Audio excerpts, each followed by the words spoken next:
수필 읽어주는 자매제 조경자 마술사입니다. 사무라는 감투 대신 성김의 기쁨을. 김터루디. 아니 사모님, 세계적인 목사님 사모님 어떻게 이런 일을 하세요? 저는 높은 사모님이 이런 일 하시는 거 처음 봤어요. 어머나 세상에. 어떤 성도들은 내가 교회 건물 곳곳을 청소하는 모습을 보며 깜짝 놀라면서 이렇게 말합니다. 어릴 때부터 집안 청소를 하는 버릇을 들였기 때문에 딱히 의식을 하지 못하지만 성들들 눈엔 그게 특별하게 보이는 모양이다. 칭찬을 듣자고 하는 일이 아닌데 성도들이 내 앞에서 너무 감탄을 하며 도리어 민망해질 때가 많다. 한 번은 교회에서 한 자매가 반갑게 인사를 해서 잠깐 얘기를 나눌 기회가 있었다. 그 자매는 자신이 수원 JC클럽 회원의 아내라며 오래전 JC클럽에서 우리 교회를 빌려 노인들을 대접한 때의 일을 잊지 못한다고 말했다. 교회 식당에서 JC클럽 부인들이 음식 준비를 하는데 사모님도 함께 계셨어요. 그때 음식 찌꺼기 때문에 핫수구가 막혀 물이 내려가지 않자 몇 사람의 젓가락을 대고 낑낑댔었죠. 그런데 사모님이 맨손으로 혼자서 음식물 찌꺼기를 전부 긁어내셨잖아요.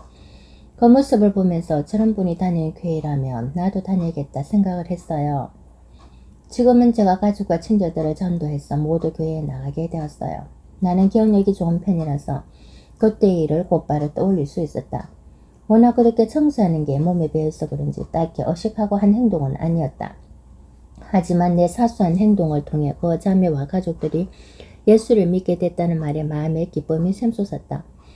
주님은 마태복음 5장 16절에서 너희 착한 행실을 보고 하늘에 계신 너희 아버지께 영광을 돌리게 하라 라고 말씀하셨다.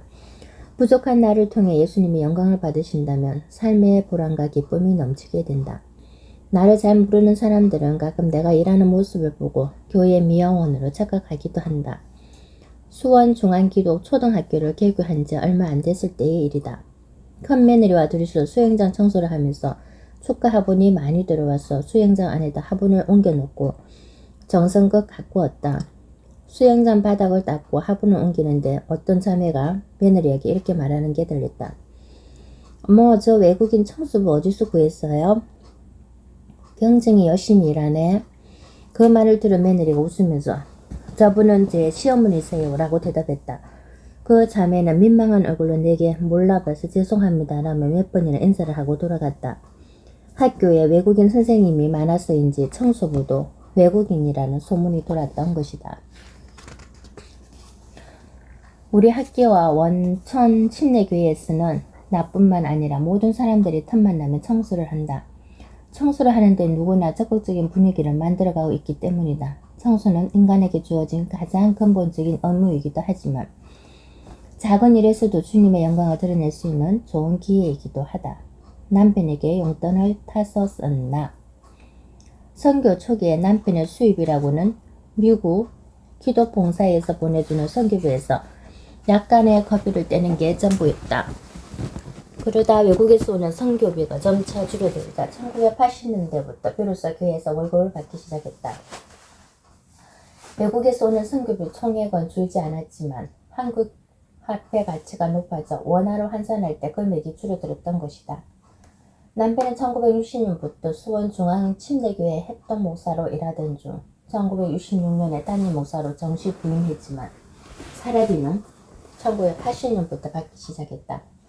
남편은 극동방송 사장으로 일하면서도 월급을 받은 적이 없고 오히려 집회에 가서 받은 사례비도 모두 극동방송에 입금한다. 주변에서 내게 이유를 물으면 나는 목음과 자원봉사로 운영되는 방송사 사장이니 당연한 일이라고 말한다. 사람들이 남편에게 개인적으로 주는 선교비는 모두 비서가 관리한다. 남편은 그 돈으로 사람들을 도와주고 기념일이 되면 후원자들에게 작은 선물을 보낸다.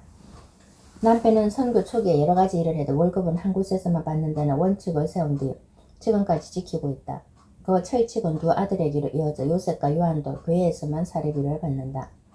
집회에 참여해 받은 사례비는 모두 선교 헌금으로 쓴다. 나 역시 중앙유치원 원장으로 일하면서 내 월급을 내가 써본 기억이 없다. 1979년부터 2017년까지 직원에게 월급 통장을 맡겨놨다가 유치원에서 돈이 필요하면 찾아오게 했다. 유치원이 늘 돈이 부족해 교회에서 지원을 받고 있는데 내 몫만 덜렁 챙길 수는 없었기 때문이다. 여보, 나 생활비 좀 줘요. 이미 지나간 이야기지만 나는 돈이 필요할 때는 남편에게 조금씩 탔었었다. 내가 이런 말을 하면 에이 설마 지금도 그렇게 하세요? 라며 믿지 않는 사람들도 있었는데 사실이다. 신혼 초에는 시장 갈 때마다 500원, 1000원을 받던 게 조금씩 인상돼 시장 갈 때는 5만원, 서울 갈 때는 그보다 조금 많다. 요즘은 어떤지 모르겠지만 그 예전만 해도 한국 남자들은 아내에게 월급을 모두 맡기고 용돈을 탔었었다. 솔직히 필요할 때마다 돈을 얻었으면 불편한 점이 한두 가지가 아니다. 특히 남편이 해외에 나가면 돈이 없어서 시장에 못 갈 때도 있었다. 초등학생도 아니고 돈이 필요할 때마다 조금씩 타서 쓰는 아내는 대한민국의 나쁜일 거예요. 한 번에 좀 많이 줘봐요. 그래야 다급할 때 쓸 거 아니에요. 내가 이렇게 항의하면 남편은 시구둥하게 대답했다. 교회에 통장을 맡겨놨으니 꼭 필요하면 얼마씩 찾아 쓰도록 해요.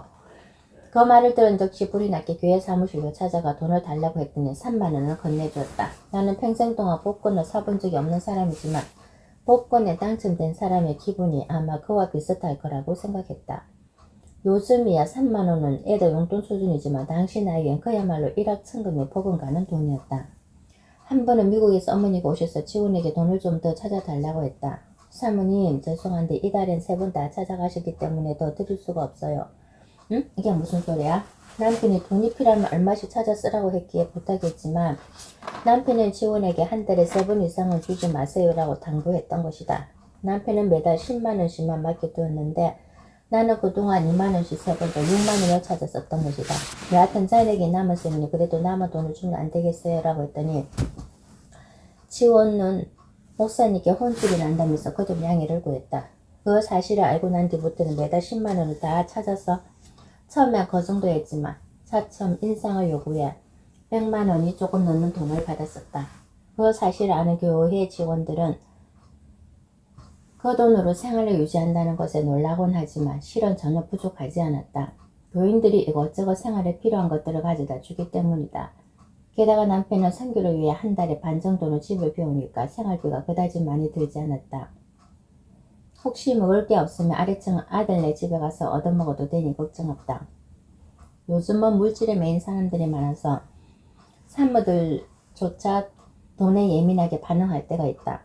살림을 이꾸는 아내로서 목사의 남편의 뒷발에 사는 조력자로서 물질적인 어려움을 고스란히 감내하고 있으니 자연히 그럴 수밖에 없다. 하지만 나는 돈이 많지 않아도 하나님 뜻대로 사는데 전혀 문제가 없다고 생각한다. 꼭 필요할 때가 아니라면 돈을 쓰지 않으며 긴급한 상황에서는 어떤 경로를 통해서든 주님이 채워주신다는 걸 믿기 때문이다.